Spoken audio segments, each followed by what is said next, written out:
G'day, everybody. Welcome. We are live. Welcome back to the Building a Property Business webinar with myself. And directly under me is Mr. Scott Wells. Hey, Scott. How you doing? Hey, very well. How are you?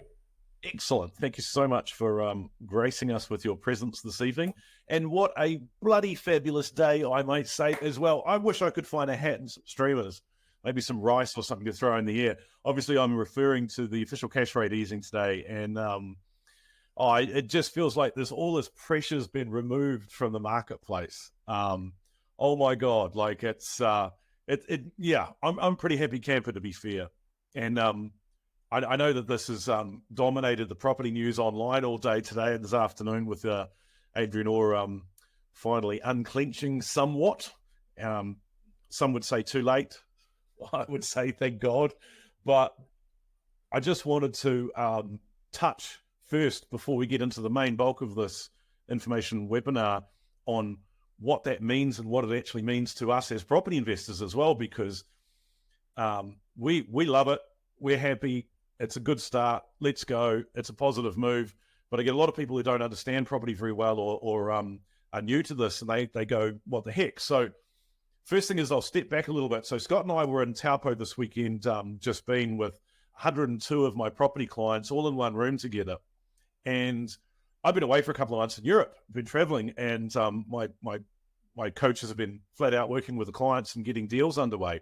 And so it was really great to catch up with everybody, but I wasn't aware of the scale and scope of some of the deals that my clients have been putting through. Now, without giving away too many confidences, I'll tell you that one of my clients from Auckland has been buying a couple of properties in Wellington, and he's averaging half the GV for the purchase price on those properties. And I thought, well, that's bloody stunning. That's fantastic. That's a great start. Another one of my clients did exactly the same thing for a property that's returning 9%, and he paid half the GV in Queenstown, which is traditionally a part of, the Otago market. You just don't get those discounts there. It's incredible. And so you kind of get the feel then that the market is completely bottomed out and is possibly as low as it's going to get. And then I ruthlessly dragged one of my clients up on stage to tell her story, and she did not want to be on stage and tell the story, but I'm very persuasive. Some would say mean. And she told us a story about her buying 4 properties in Palmerston North for $250,000 each. Now, my contrarian mind automatically goes to 4 properties for $250,000 each. So she spent $1 million, got 4 properties. So there must be a block of flats. Well, they weren't. They were standalone properties. So next my mind goes, well, there must be 1 or 2 bedroom units. Well, they weren't. They were 3s and 5 bedroom standalone houses in Palmerston North. And Palmerston North's not in Invercargill. There's industry and business and things going on there. And so I thought, well, this is bloody stunning. So what's the missing piece? The missing piece is yield and cash flow and a solid inclination that the market has moved and bottomed out and is coming back up the other side. And so I'm posting most of the week and reading everybody else's commentary, probably like you were too, Scott, about, what's going to happen with the official cash rate, who thinks what. And most of the commentary was no change this time, but they will positively talk about definitely making it change in November. And I read an op-ed piece in the paper this morning saying that if they did change it this time, it would be a quantum shift, because it would be a very, very big distraction or a big move from what Adrian Orr and the Reserve Bank and the committee and panel have been talking about all year, which is no move this year, next year. And so I personally have heard a lot of conversation along the lines of survive till 25. 2025 is going to be the go year. Well, I'm sorry, but it's now. It's right now, because in 6 months' time, at Christmas, whenever it is, we're going to look back and go, now was the time. Now was the time we all should have bought something. And, I got my sale and purchase agreement here. I'm doing counter offers while I was talking to Scotty, waiting for this webinar to start, because of the massive influx of positivity from this change in the Reserve Bank official cash rate. What does it mean? It means that every yield on every property in the country just got this much better. Not heaps better, 0.25, this much better. Now, most of the banks didn't believe the Reserve Bank would do this. And so they had priced in their own movement.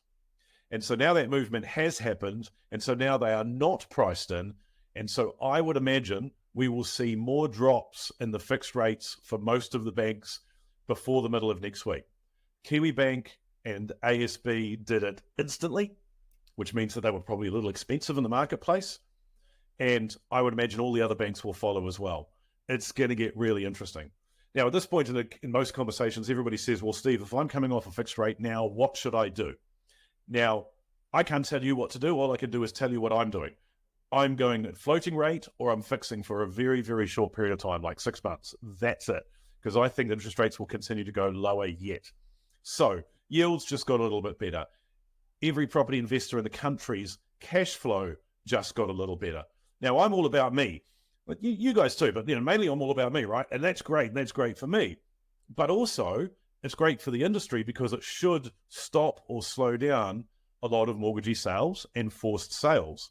It should also make it less likely for investors like me to have to push rents higher, which is a strain on everybody's cash flow.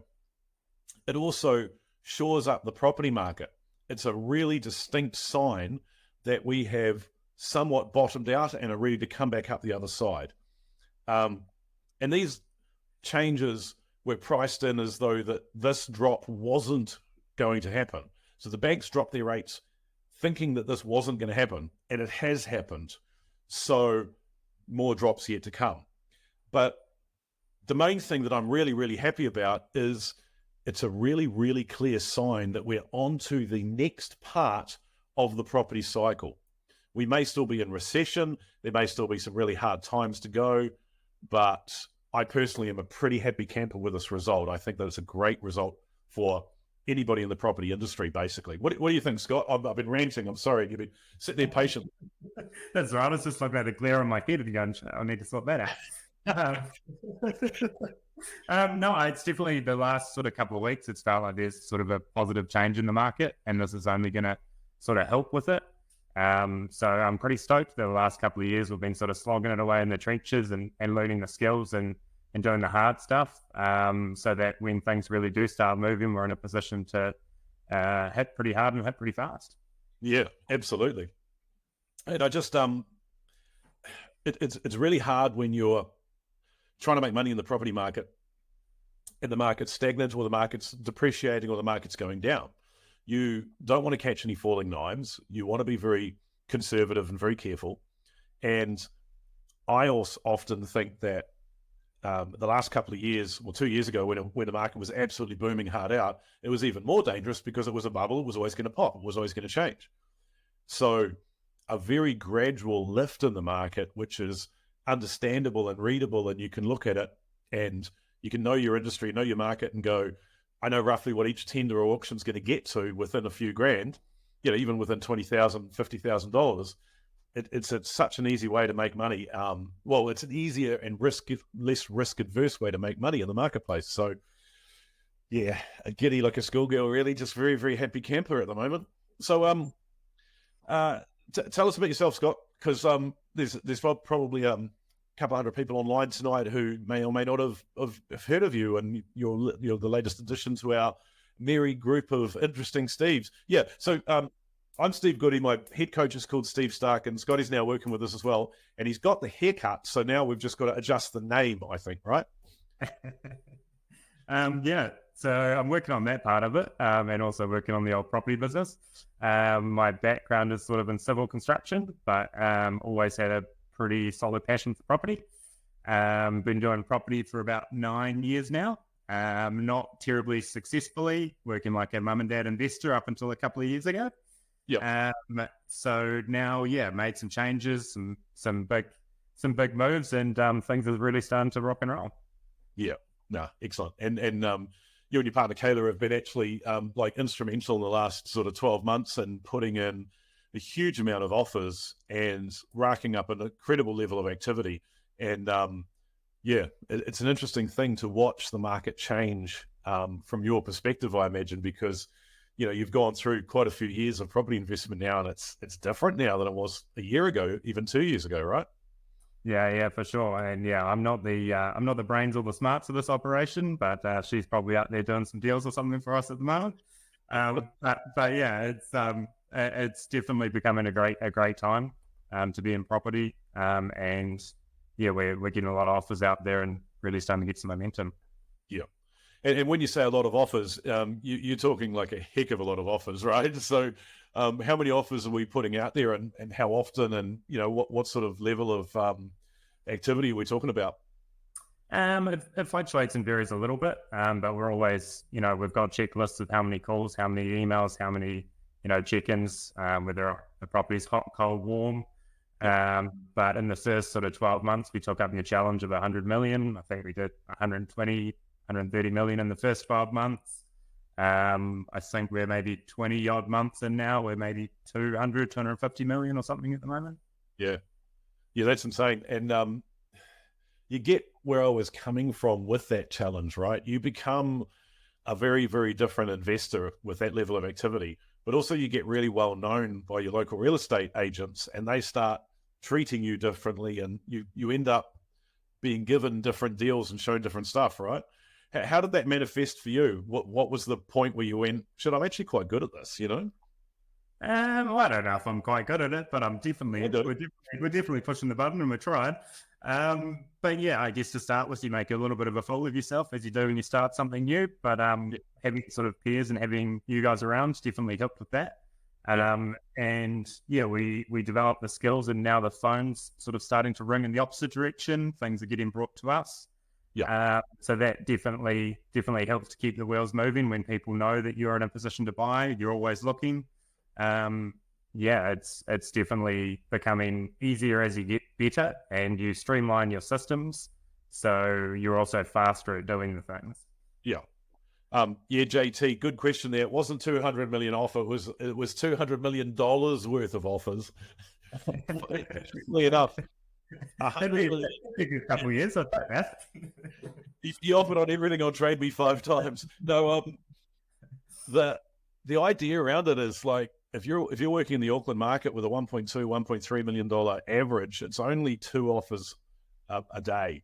It sounds a lot, but there's so many pieces of real estate on the market at the moment. There's so many more listings than there was, very, very recently. And that level of activity creates a certain level of activity and rapport within the marketplace for you. Now, I know that I'm fairly well known, famous, infamous. What's the good one? No. And like even today, I had 2 agents ring me up and go, "Oh, I found something that really would suit you," which makes me think that it's a total piece of shit, because that's the stuff I love, add value stuff. But having that rapport in your marketplace and having agents bring stuff to you first is a very, very good skill to garner and to encourage. So, that's why we recommend sort of that kind of level of activity. You want to be a little bit scattergun to start with, I think, and then laser focus it in from there. Would you agree? Yeah, for sure. We definitely did some absurd things at the start, and you learn from those, and you get better and better. And I would say our hit rate's a lot better than it used to be, for sure. Yeah, but I mean, ultimately, all day long, you're really not even trying to get a hit rate, because you're really only trying to buy maybe 3 or 4 or 5 properties a year. You just want it to be the best deals with the least amount of work, the most amount of profit or cash flow, so ultimately, once you get down to that level, you're just picking the low-hanging fruit, aren't you? Yeah, I mean, you're throwing offers out there, and when they say yes, you go, "Oh, shoot, I've got to do something about this now," and you go and you go and sort everything out. I imagine there's a lot of people online tonight that are freaking out, going, "Well, if you make $100 million worth of offers, what happens if you get them all?" I mean, they'll all be fantastic deals, and I'd have a deal for everyone online tonight. Excellent. Yeah, we can make that happen. So, do you find that you get a pile of deals accepted and you have to crash some and piss agents off, or what's the story there? Again, the numbers that you're working to generally are, the numbers at work. So it's not too often that you have to do that. Yeah, and obviously working with other people that, you might be able to pass something on to someone else. Yeah. And Viv asks, are you seeing people dropping the yield expectations? Do you feel like people are are dropping their expectation of value or what their property's worth to meet the market at this stage? Some definitely are. I would say it's a mix. There's a lot of people that are in an unfortunate position where they purchased in 2021, especially here in Auckland. And essentially they purchased so high that you can't actually get them out of trouble. So unfortunately they're riding that storm at the moment. But there's definitely outside of that some realistic people now and some deals to be had. Yeah. And are you finding most of the deals that you're offering on market, as in listed with a real estate agent, on Trade Me or open to view, or are these like off market deals, people bringing stuff to you privately? I would say it's probably around 50-50 at the moment. Been working on a lot of sort of off-market stuff just to try and get a sort of advantage, I guess. So making a lot of calls and focusing more on agent relationships rather than current listings. Yep. So yeah, in the last sort of month or so, I would say it's 50-50. Before that, it might have been 10 or 20% were off-market, 80-90% on market. Yeah, I mean, I asked that question with not knowing the answer, but I would have thought it would have been 80-20, and it probably is for me. And talking to some of the other clients that are doing not similar numbers, but at least some numbers of offers, most of the time when somebody finds an absolute stunning deal and gets it under offer, and you ask them where they found it, they just go, was on Trade Me. Mm-hmm. And it just boggles me. It blows my mind. If I said to you an hour a day on Trade Me for 5 days a week for 2 months, and you're going to make $100,000, it would blow people's mind. But that's literally seems to be the truth of it at the moment. The deals are just sitting there waiting for someone to actually show some interest in them. No, there's definitely a lot of stock out there, and yeah, a lot of deals to be had if you play the game well. Yeah. So what I'm finding at the moment is I find a target area, a couple of 3 suburbs. I look for how many bedrooms or how many bathrooms or what type of property is that I want in that area. And then I go search newest listings, which puts the first couple of pages are the ones that got listed the last couple of days. And then I go to page 30. I go to the absolute end of it and look for the stuff that's got stale and has been sitting there forever. Is that how you do your search on Trade Me, or how do you look for stuff? What jumps out at you on a Trade Me ad to make you ring up the agent? Essentially, between me and Kayla, we try and keep on top of things. So we are following all of the new listings in our particular areas as they come in each day. And then we try and keep sort of spreadsheets of hot, cold, and warm listings. And then the sort of follow-up period that we want to follow up with that listing on. Obviously, we'll scroll back through the old listings that we may not have seen any potential in at that point and recall them. But yeah, try and strategize. So it might be every 2 weeks, every 4 weeks, whatever we think for each listing. Because often you don't get them as soon as you make contact. Often it might be 2, 3, 4, 6 months down the line of keeping that constant contact that actually gets that deal across the line. Yeah, I do a lot of that too with my diary on Google and just, you've got a contact there and it says, there's an offer on that. It's supposed to go unconditional in 2 weeks. So you just biff it out across on your diary. And the day before it's supposed to go unconditional, you ring up the agent. How's it going with that one? You don't want to seem too motivated or too interested, but you don't want to let anything drop off the funnel because you've spent time and effort on it just making the phone call, right? Yeah, for sure. And it's surprising how often that does happen. And an agent says they'll call you as soon as it happens, but I'm here to have agents call. But if you say you call them and then you do, that it's surprising how much attention you get out of the agent from that point on. Yeah. So, yeah. Sorry, Karen. So I've got a question here that's around why do vendors not bring things to market? Why do you get off-market sales? I think a lot of the time off-market sales are either tenanted properties where the landlord doesn't want to run open homes, doesn't want to, mess things up with the tenant. They might want to keep it tenanted if they can. So they just sort of run it quietly. If they can sell it, they will. If they can't, they'll usually take it to market. And on the other side of that, it's usually severely run down properties that might be a long-term owner and they're a little bit embarrassed by the property.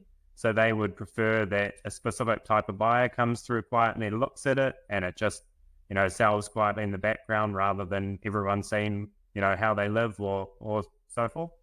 Yeah, that's exactly what I was going to say too. Predominantly the second one, like people, people imagine that we go through properties where there's newspapers up shoulder height all down the hallways, but that's not necessarily the truth. It's just there's some houses out there where people aren't house proud, and the places are just a bit grubby. And rather than mucking in and emptying them out and decluttering and scrubbing and throwing some paint around, people are much more prepared to just deal with a real estate agent they know. And the agent goes, "Oh, I've got this investor. He doesn't care about all your shit. He's just going to look at the bones of the house." And if you're not competing with somebody else in the marketplace, that's where you can steal it. Well, not steal, but you can bring in an offer that is appealing to the vendor because they don't have to handle 3 or 4 weeks of open homes and people coming through the house and a farm of shoes at the front door and all this type of thing. So, yeah, I mean, off-market deals do happen, and they do happen cheap and a lot, And if you put $100 million worth of offers out there and you're a part of a group like mine, like, you are the guy that those agents ring up. And you know that I know when I'm in Wellington here and there's an absolute shitbox place come up that's just prime for innovation and a great street or something, I know the 4 people they ring, and I'm pissed off when I'm second. I want to be the first guy they ring. And I know they're going to ring me, and they're going to ring Benno, and they're going to ring Matt Ryan, and they're going to ring, I know exactly all the people. And so you and your marketplace will know all those people too. And the interesting thing is now, the market's changing to a point where it's a trading market too. So you now have about 100 people you could ring when you've got something under offer, and you can pass it on to them. So instead of you having to work for a living and have a salary and create your own income and work 40 hours a week and then go and do property, you sort of get to a point now where you can trade stuff contemporaneously, meaning without doing any work or even settling the property, or do the renovation and then on sell it for a profit, make that profit and use that profit to buy whole properties. And that marketplace, the ability to do that, was probably not strong this morning. But after the announcement at 2:00, that is back. That is absolutely back. I am actually very excited about that. Yeah, it's go time. And you're seeing it in South Auckland and all the other suburbs of Auckland. We were just having a conversation where you're trying to kick a whole pile of property investors out of Auckland to Wellington, weren't we? You said a few were going there, and I said they can all go there and leave me alone up here. God, you should come down too. It's great down here. I mean, it's cold. Don't get me wrong. No, I wait for you to come running up here once this market's hot. I love Auckland. I honestly do. I don't think that any reasonable medium-sized portfolio in New Zealand is full or proper unless there's some Auckland property in there, because we all know that when the property market turns and warms up, Auckland goes first. Predominantly South Auckland goes first. Used to be really easy. It was every time we got the America's Cup, whatever, boom. But Wellington, my beleaguered, poor, leaking water, wretched Wellington, we got the whip and the tail of the boom at the end of the boom. And we went long and hard. I had properties going up $100,000 a month on the homes estimates. And then we got smashed like 28% down. And we've come back about 4 or 5%. And I think this OCR announcement will be very healthy for it. I think it'll help a lot. Everybody assumes every time we change government that the government kicks out a whole pile of workers. And it's not really the truth. It doesn't really happen that way. So you've got a couple of photos here of some of the deals you've done. Do you want to talk us through this one?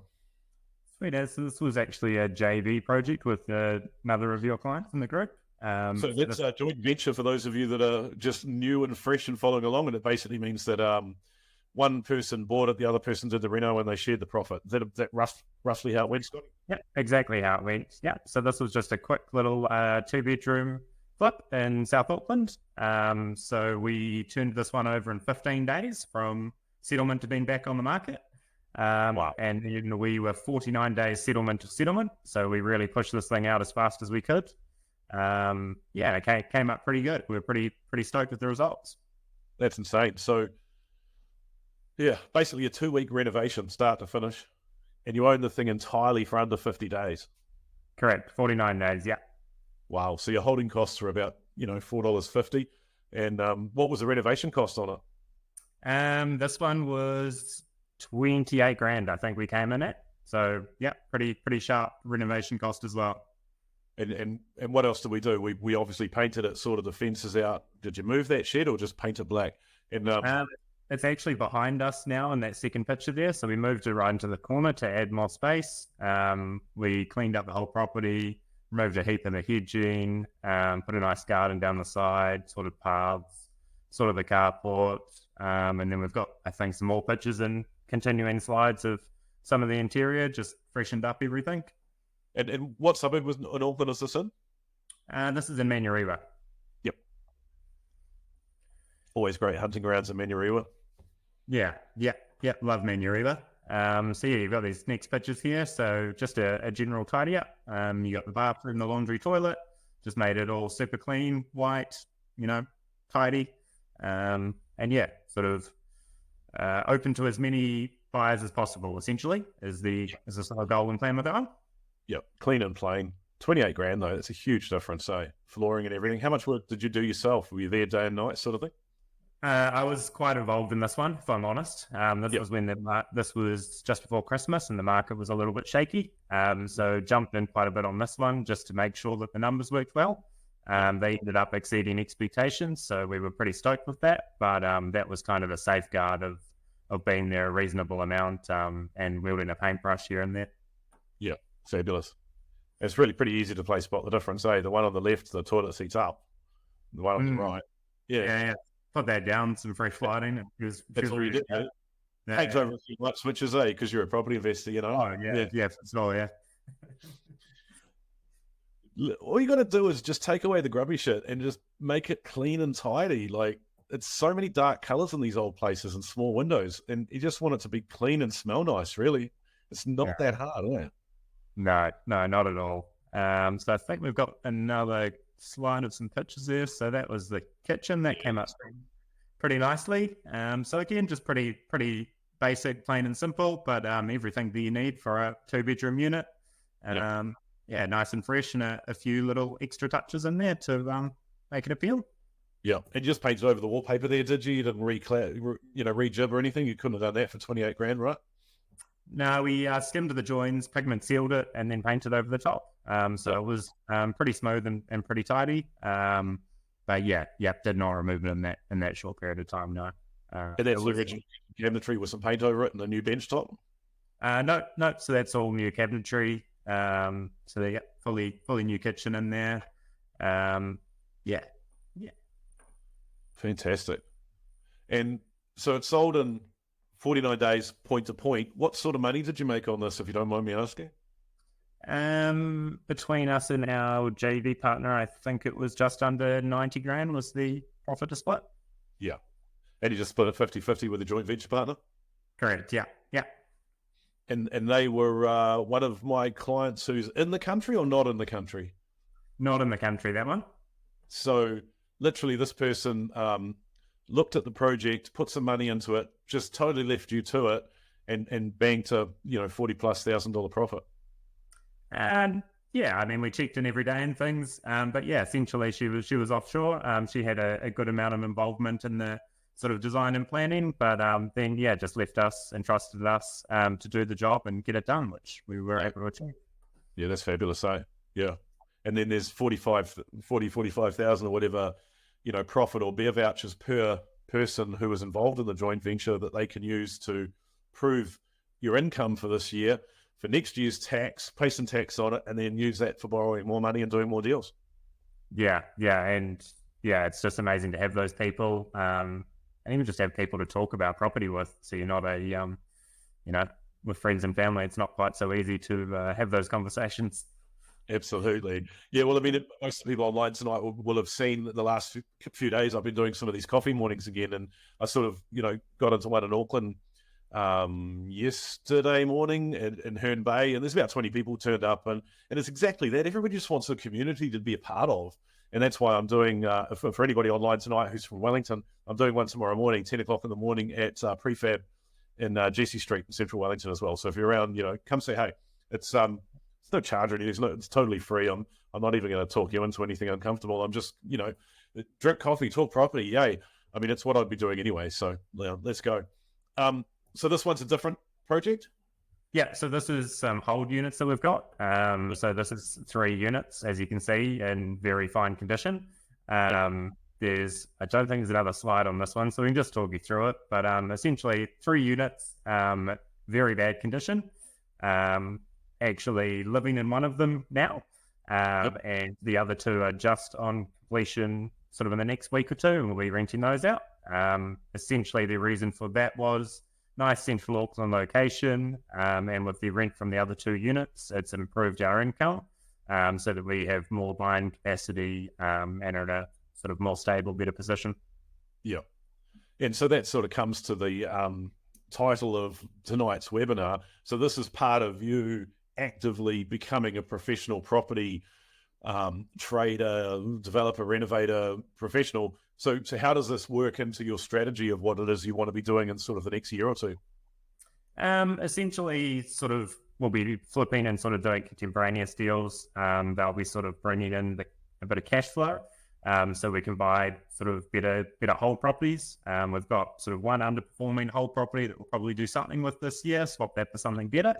But yeah, I think flipping season is sort of coming back. I'd like to see a fairly stable, almost flat market, maybe slightly up, just so that it's, as you say, predictable, that we can come in knowing our numbers exactly, and get out the other end safely, and with a little bit of profit there. Yeah. Yeah. It's not even a positive market or an upgoing market. It's just a market with just a little bit of enthusiasm, isn't it? It's like a holding pattern. You just want a little bit of normal for a while. You know, it's hard to explain to non-property people that we don't want everything to boom all the time. No, I just want 4 or 5 pairs of shoes in my open homes. That's all I want. I don't want anything too crazy. I don't want 80 people and multi-offers out the wazoo, because then I'm also in those multi-offers to buy anything. So just want a nice stable market, where everyone's having a good time across the board. Yeah. Yeah, no mortgagee sales. Banks have got lots of money and are very liquid, and things happen, and off we go. What sort of agreement? I'm just reading some of the questions here, and some of the people asking. Firstly, what was the price point of the Manurewa property? What was the purchase and sell price ballpark? The purchase price was in the early 400s, and the sale price was in the late 500s. Brilliant. Yeah, and also, what were the sort of rough terms and conditions of your joint venture agreement? Because you would have put some paperwork down.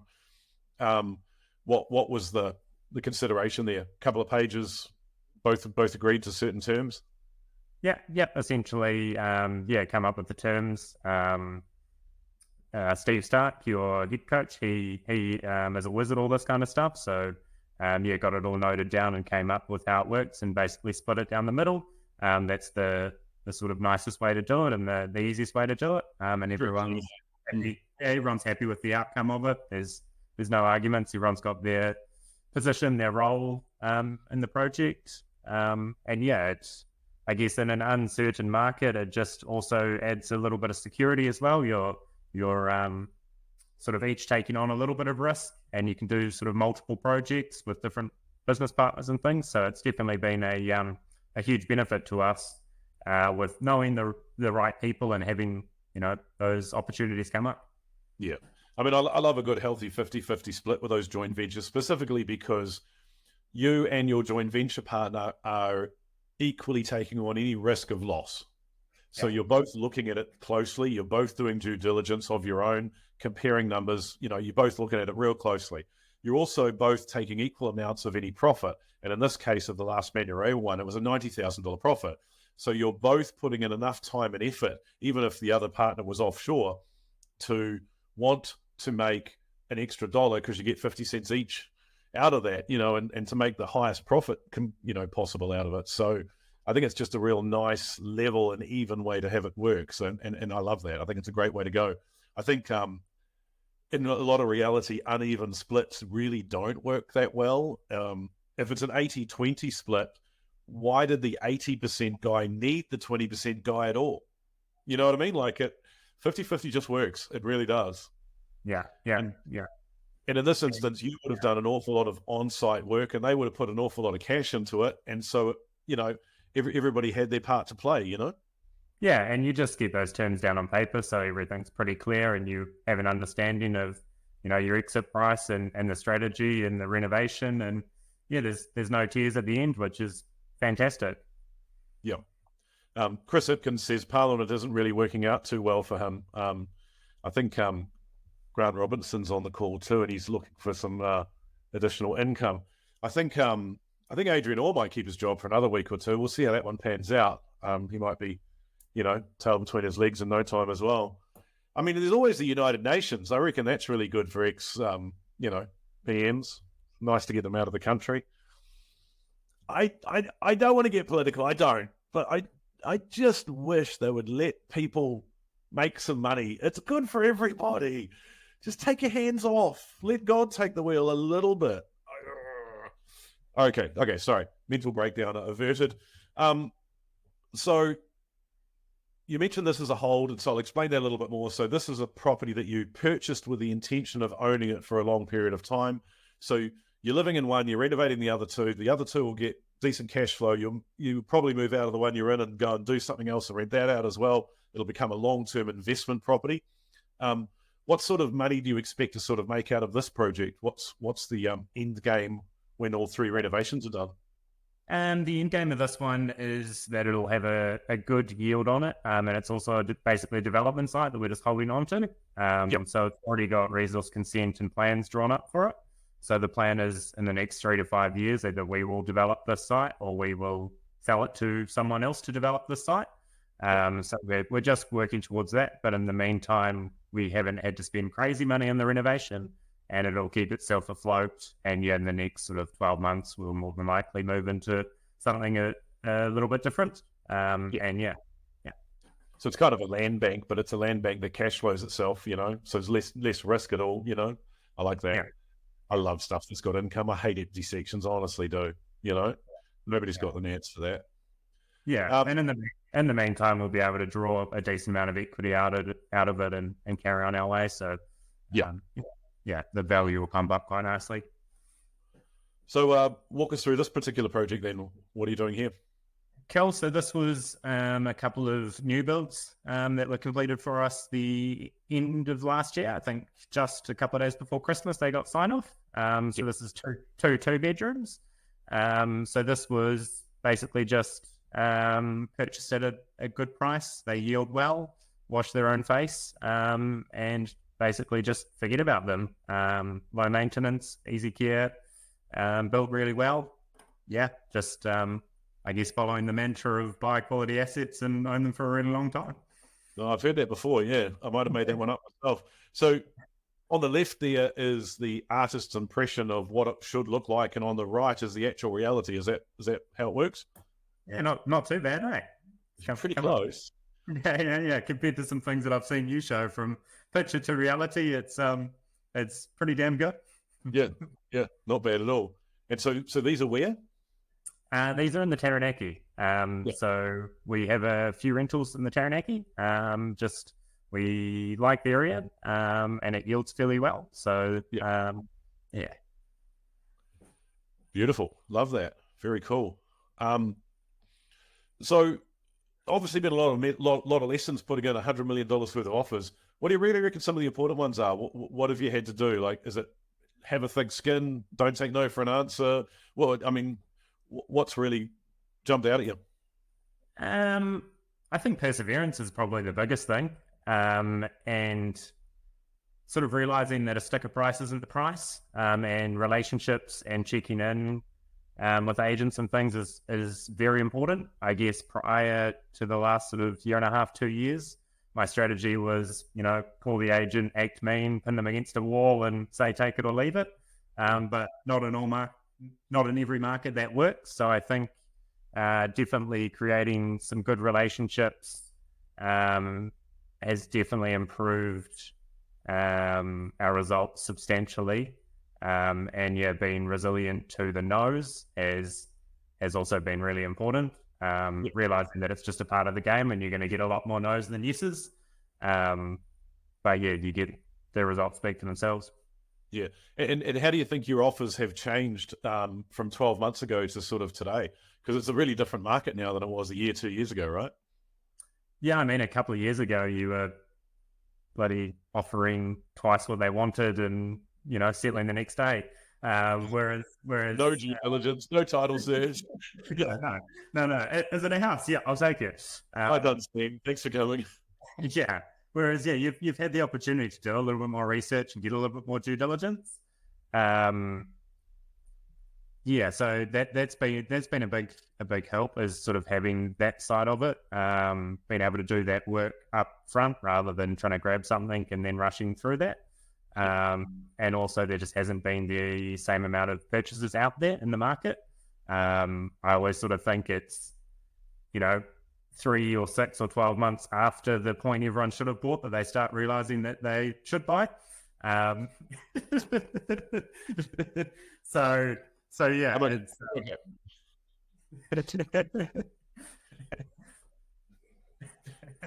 but also, like, you can get early access now, and you can, all this sort of stuff. Do you find that it's better when you're dealing with real estate agents then to explain how you came about your number? Do you tell them, look, that's a $40,000 roof repair job, mate, and that's going to require scaffolding, and I have to move that over to there? And do you walk them through that and give them a reason to go back to their vendors with your lower price point and try and get it accepted, or do you just throw it on the table and go, that this is me, mate, and walk away? No. The second thing you said there was definitely my old strategy, but now it is almost, I guess educating is a bad word, but I'm going to say it anyway. Educating the agent on sort of what needs to be said to the vendor, and the way that they can put it to sort of soften it.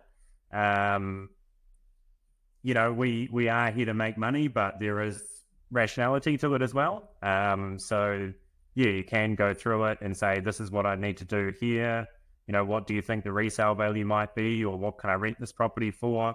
And look, this is the number that works for me. Yeah. And so, a year and a half ago, nearly 2 years ago now, you got dragged along kicking and screaming, I understand, to my bootcamp event. And we're obviously doing one again in Eden Park in September. It was Kayla that was leading the charge on that, wasn't it? I'm not talking to the boss at the moment, am I? What? I think I've said this story to you before. I'll repeat it, but I'm not sure you liked it. Essentially, for a while, one of my close friends was sending me your videos, and I wasn't sold. I was a big skeptic and went, nah, what's this going about? I'm not into this.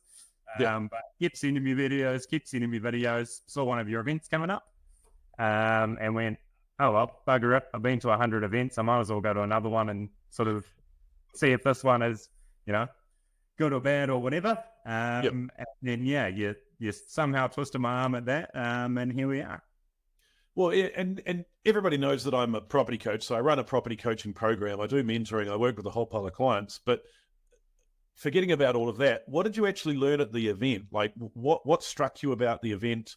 What skills did you sort of take away from that one day? And it was the Cordis, wasn't it? Or was it one of the first? The Cordis event. We're doing these in the Grand Room at Eden Park now. But what did you take away from that one day that was like a nugget that you've been using since then? I think it was I didn't realize how many strategies there were and how many things I could be doing. And just even sitting at the table and being in a room of, I don't know how many were there, 400 or 500, property investors. It's not an experience that you often get. It's hard to recreate that you can be having a coffee at lunchtime or a bite to eat and talking through property. It was mostly the strategies and the yields and things. We used to think a 6 or 7% yield was, great, and we were killing it. But when you started hearing some client stories and some things, we went, shit, what's going on here? We might need to look into this. Yeah, and I mean, we've got some freak show deals at the moment at half the GV, and we've got some cash flow deals we're working through at the moment that are in the teens, and I mean late teens, gross yields of 16% up. And those are the freak shows, but I think a lot of it is about normalizing a better return than what most people are already getting, and being able to compare that and know what is good and what is bad. And we obviously had a pretty entertaining time in Taupo this week where people were bringing deals up and putting them on screen, and we were doing some due diligence on the cash flow viability and locations, and some of them were good, but most of them we just hit the big red eject button and just kicked them the heck out because they were rubbish. And having that that surety and that security and being able to kick these things off somebody else, somebody that's done a couple of $100 million worth of deals, or somebody that's renovated a couple of 100 houses, and having that sounding board is just, it's invaluable. But all of that starts by coming to one of the live events and getting a bit of a headspace around what it is that we do and how it is that we do it. So what would you say to people online tonight who are sort of sitting here listening to us talk about these amazing, massive deals and might be, say, skeptical? What would you say to them about, like, sort of, grabbing a ticket and coming along and joining us in September? I would say I was the biggest skeptic around, and then here I am on this. So I definitely think it's worth jumping on board and coming along. It's a great day out. We have a lot of fun. I'll be there running around as well. So yeah, definitely jump on board. Just even the market updates and all the strategies, people you meet, I can't say enough. It's awesome. Yeah, no, I appreciate it. Thanks so much. And I mean, we really do try to make it a boot camp, meaning that we are physically teaching you strategies in the room. So yes, we are going to talk about a coaching program. Yes, we're going to make an offer and let you have a look at what that looks like and whether it suits you or not. But we literally have hundreds of people every year who come to our boot camp and learn some stuff and get a bit of a market update, get a bit of a, and it pumps them up. It gets them excited and back out there in the marketplace and don't take up our offer. And that's 100% totally fine. But we want to make it absolutely as easy as possible for as many investors in the marketplace as we possibly can. So we're making the ticket price really tidy. It's a fantastic venue with amazing access and parking, all that sort of stuff. So we're in the grand room at Eden Park on the 15th of September. It's a Succeed in Property boot camp. And I'm going to be teaching you not only the stuff that's made me money, believe it or not, nearly for the last, 30 years, and I'm only 25. But I explain exactly how I've put my portfolio together and how these days I live off the cash flow from that mainly, and do a lot of cool stuff, and I'm still growing my portfolio. But the other side of it is that the market has just changed so much. So we have really worked hard on upgrading the information that we're delivering in this boot camp to work for the current marketplace, because we've got things like changed loan to value ratio restrictions, a different bright line test, the triple CFA rules that were horrible and came in and then were loosened but still exist.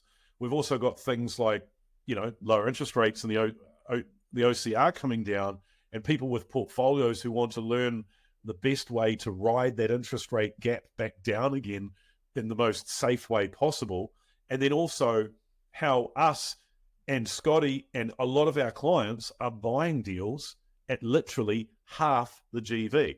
So I got one under offer today for $700,000 with a GV of 1.45, for instance. And I've literally got the sale and purchase agreement sitting here to complete.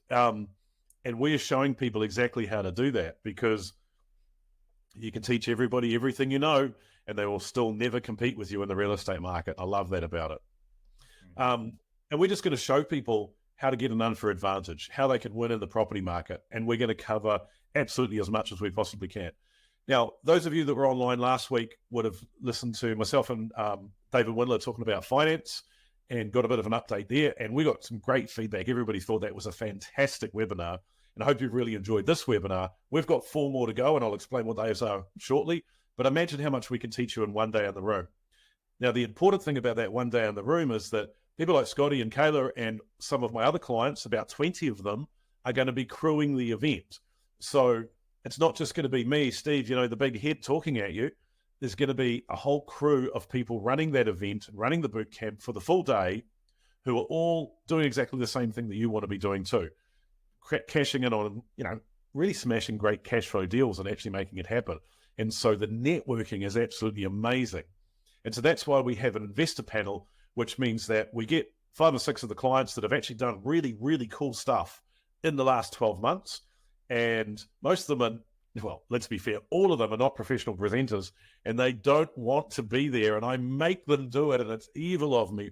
but I bang a microphone in their face and I get them to answer some questions, and I get you to ask some of these questions as well.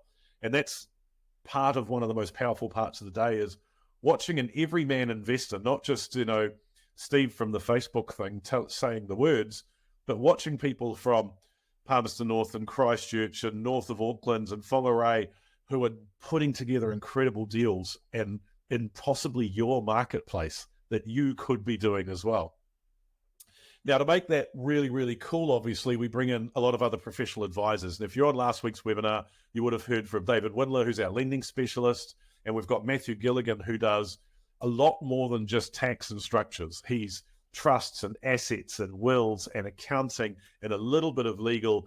And the main thing that I love about Matthew Gilligan is, and we refer to him around the place as the big brain, is that his psyche for property investing comes from a position of having put together in only the last 10 or 15 years a very, very sizable portfolio of his own. He is actually a very, very good property investor in his own right. So he thinks the way we do, but puts it in place the way that you need to for asset protection.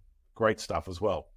And one of the most important things that I've found and think is really valuable, and I said this at one of the coffee mornings in Auckland this week, is if you're a self-employed property investor, there's no Christmas party, there's no peer group, there's no sit around a barbecue and say to somebody, yeah, I bought 4 properties today, and they freak out. They think that you're a quadrillionaire, and you're not. You're just really busy, and you're covered in paint all the time, and you don't have any time of your own anymore, and your personal life's gone to shit. I'm not really selling it very well, am I?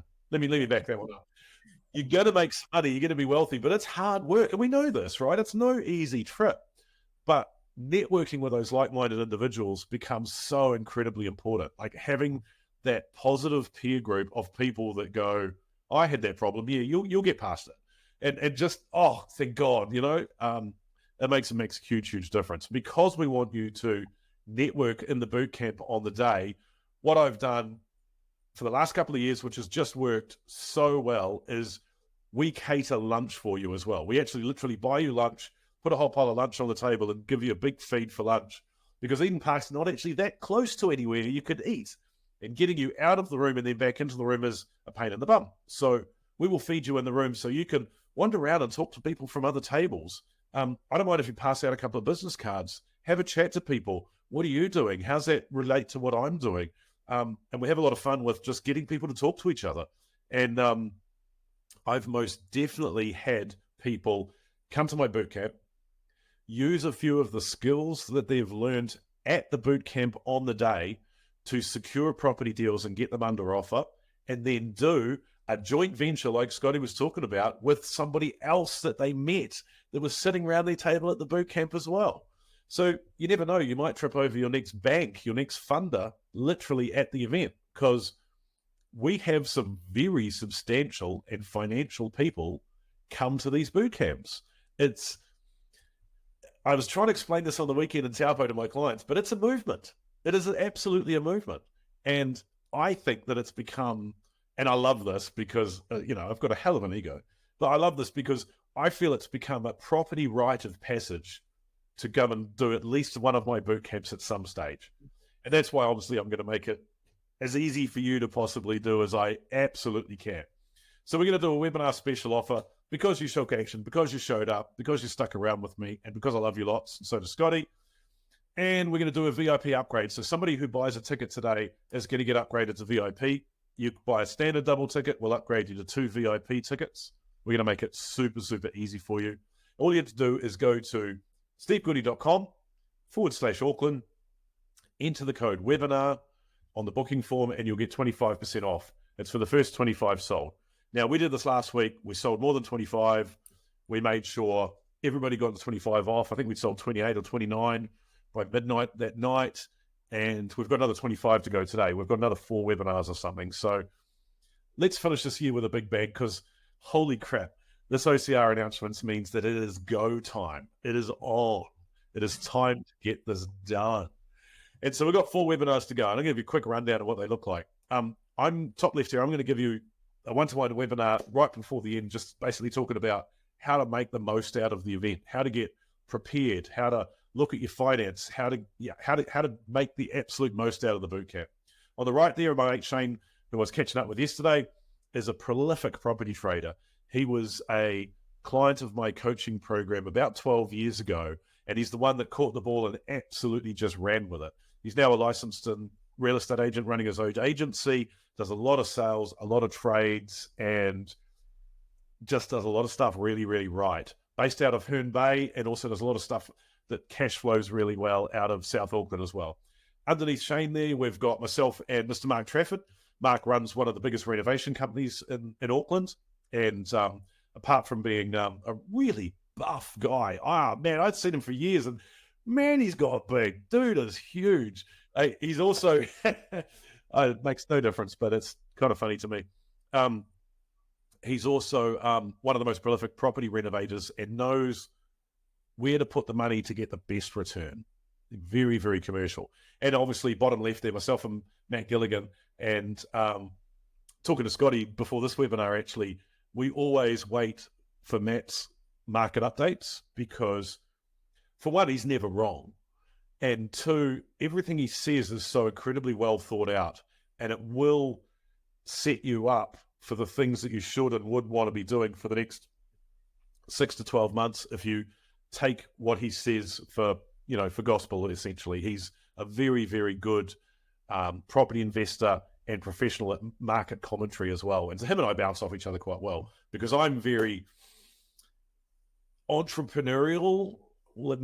Fake it till you make it, some would say. And Matt is very strategy and formula. And so we do have some interesting conversations and we bounce off each other so brilliantly. So that's the next 4 webinars in the series.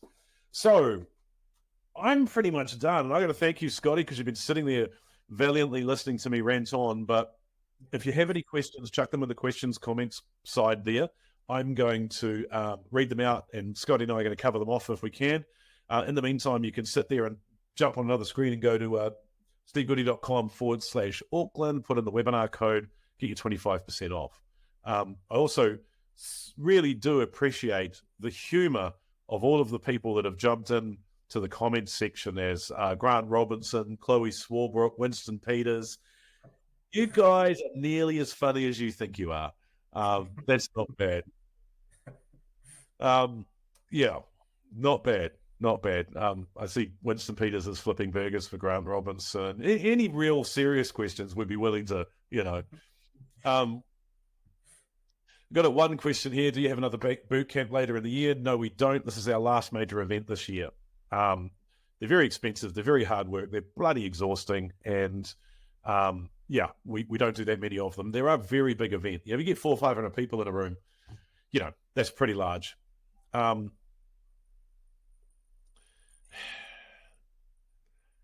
What else can I ask? Christopher Luxton, not answering that one. Damn, you guys are lame. Yeah, opinions vary, Yeah.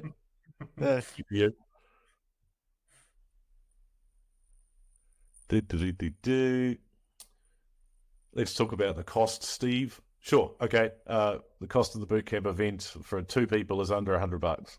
Just giving you a big discount. Jump in.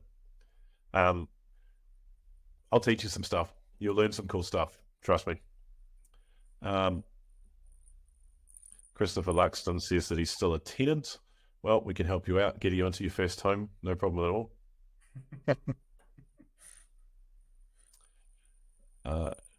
That's an interesting one. Anyone interested in discussing real estate investing, doing joint ventures, or joining this program together, email realestateinvestor2050@gmail.com. Absolutely all about it. Here to promote. Go for it. Jump on board. That website, obviously, is stevegoodey.com/Auckland for those 25% off tickets. And love to hear you make some comments give us some feedback about how you thought the webinar went tonight. Keen to answer any questions by any real humans. I think you guys have had your fun now.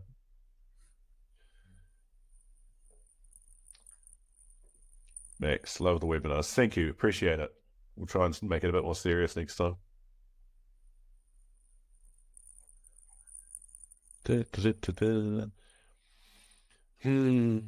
Trading. Hey, so what do you think is going to be the first thing that comes back hard when trading jumps in there, Scotty? South Auckland, cheap stuff, renos, contemporaneous settlements, flips? Yeah, I think it all kind of happens almost at the same time. So yeah, we're definitely getting tuned up and making sure that we've got a good crew of people to get going in the next few months.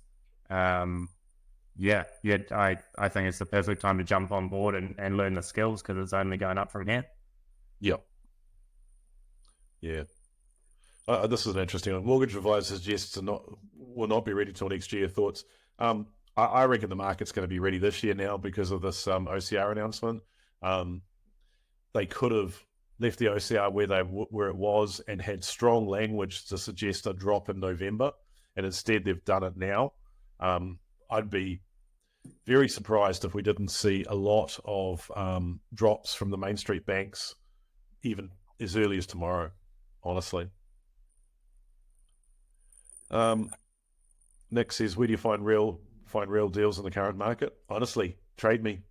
I personally avoid smaller towns, and I had got into a fight on Facebook about this the other day where I posted and said, don't go small towns, and I got a lot of abuse. I love small towns. I just don't invest there, okay? That was a brave one, I thought. Thank you. Yeah, no, I know how to start a fight if I need to, yeah. Engagement's engagement. Get people fighting on the comments. Let's go. I don't like the idea of owning 10 properties somewhere and having that be 3% of the entire market and then have a major employer leave or a McDonald's close down or a college disappear. I'd rather be in, not Auckland, Wellington, Christchurch, but at least Napier, Tauranga, Hamilton, at the very least. Yeah.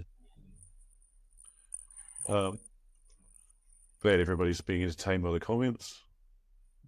But yeah, I think finding deals in the current market is just down to making the calls and looking at listings, really, isn't it? It's just just chipping away and putting in the work. And getting educated. Can I join for a half day? I'm not available in the morning. I wouldn't recommend it. Come for the whole day. Make yourself available. It's hard work if you join halfway through, must be said.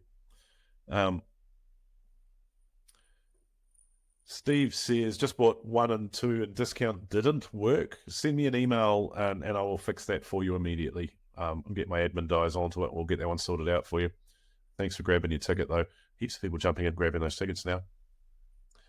What are your favourite banks for construction lending? Anybody that'll give me the money, honestly. Yeah. I mean, there's regional differences, I suppose, with banks, particularly with construction lending for, sign off for different parts in the project. But, if they're willing to give you the money and be sensible about it, we're willing to take the money. I'm not denominational there at all.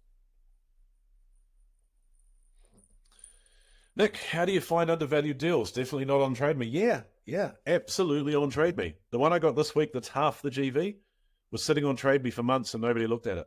It's just an old deal that nobody wants. And the fact that it's been sitting on TradeMe so long, the motivation of the purchaser has gone up, not down. They need to get it sold. They're all just sitting there, man. Yeah. What do I consider a small town? Howrah, Manaia, like anything with less than about 10 streets of actual residential. People recommend, places that I have to look up on a map. I'm not doing it. If you jump on Google Maps and you zoom out and you've got the whole town on your screen, too small.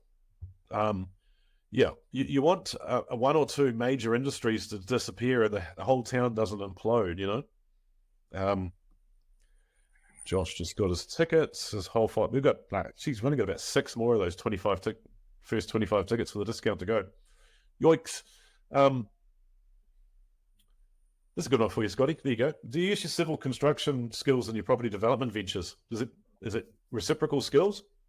I mean, I'm sort of handy a little bit across the board. I wouldn't say I'm amazing at anything. So I would say I have a small amount of skills at everything, but yeah, I don't think you need that to do any of this.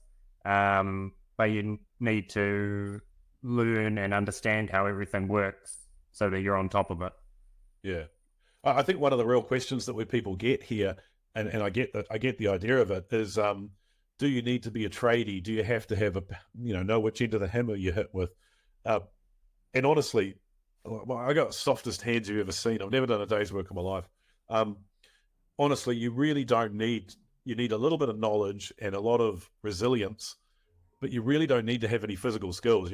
And in reality, I honestly find that tradies, people who know how to physically build a fence or a deck, they overplay their own skills and they don't look at how much it costs to get other people to do things as much as they should. And like it doesn't help, honestly. I know that sounds weird, but you're better to be moderately organized and be a decent project manager than actually have physical skills and be on the ground yourself all the time. Honest thought.